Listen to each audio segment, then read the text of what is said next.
The first cub was thrown into the ash pit while it was still breathing. I remember the sound more than the sight. The dull, wet thud followed by a thin, broken cry that cut straight through the ceremonial drums. The alien elders didn't flinch. The crowd didn't gasp.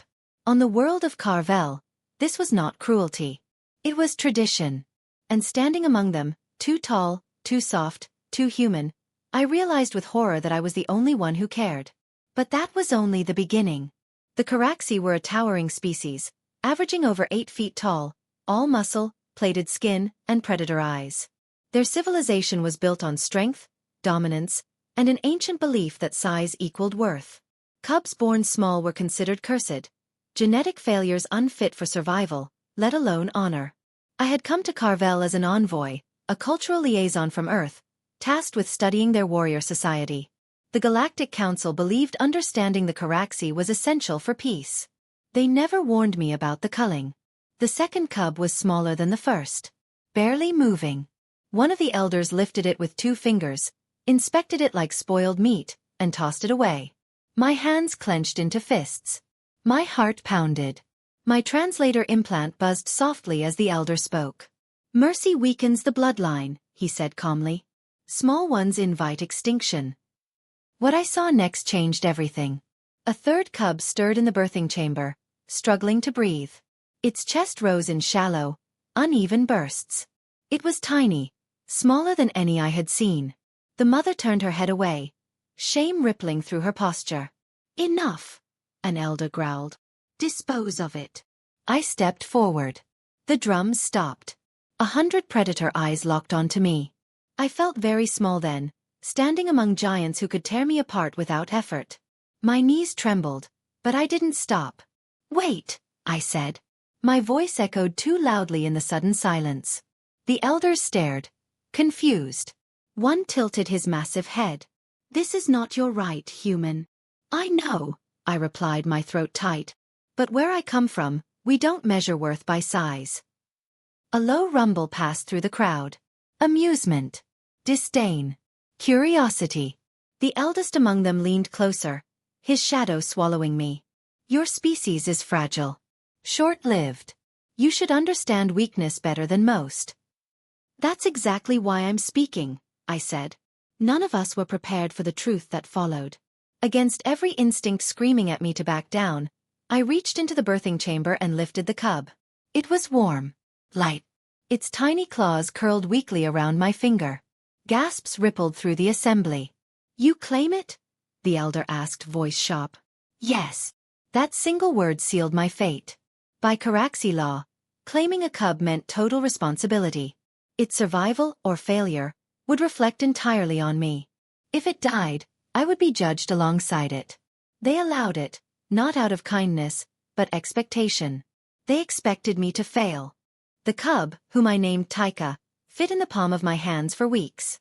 While other cubs grew rapidly, Taika remained small, fragile, often sick. The Khar-Vel mothers watched from a distance, whispering. Broken, they said. Doomed. Every day was a battle. I learned Khar-Vel physiology through stolen datapads and long nights. I modified human neonatal tech, adapting it for alien biology. I slept on the stone floor beside Taika's nest, waking at every shallow breath. There were moments I nearly gave up. Moments when Taika convulsed in my arms, when the monitors screamed, when the elders watched silently, waiting for proof that tradition was right. But then Taika would open their eyes, bright, defiant, and cling to me. And I would fight harder. Years passed. Taika grew. Slowly. Always smaller than the others. Where Khar-Vel cubs wrestled and crushed bone for sport, Taika learned balance. Precision. Patience. I taught them human concepts. Leverage, strategy, adaptation. When the other young warriors mocked Taika, I didn't intervene.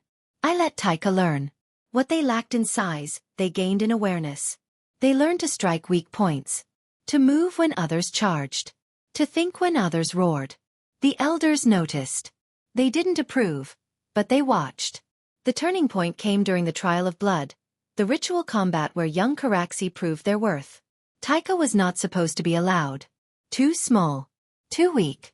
The crowd laughed when Taika stepped into the arena. I didn't. Because I knew what they didn't. Taika's opponent was twice their size, armored in muscle and arrogance. The signal horn blared. The giant charged. Taika didn't. They sidestepped. A single movement. Perfectly timed. The opponent stumbled. Confusion flickered. Taika struck. Not with force, but accuracy. A nerve cluster. A joint. The giant collapsed in shock and pain. Silence fell like a blade. The elders leaned forward. But that was only the beginning. More challengers came. Stronger. Faster. Angrier. Taika defeated them all. Not by overpowering them but by outthinking them. By the final match, the crowd wasn't laughing. They were chanting. I felt tears burn my eyes as Taika stood in the center of the arena, small, scarred, unbowed. That was when the elder spoke the words that changed Khar-Vel forever. Strength, he declared slowly, is not measured in height. The tradition shattered that day. The ash pits were sealed. The cull ended. Cubs once doomed were given a chance.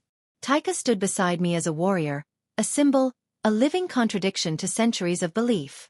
When I finally left Khar-Vel, the smallest cub in my arms reached up and touched my face. And for the first time, a world of giants bowed to a human, because I taught them that greatness is not how tall you stand, but how fiercely you refuse to let the small be forgotten.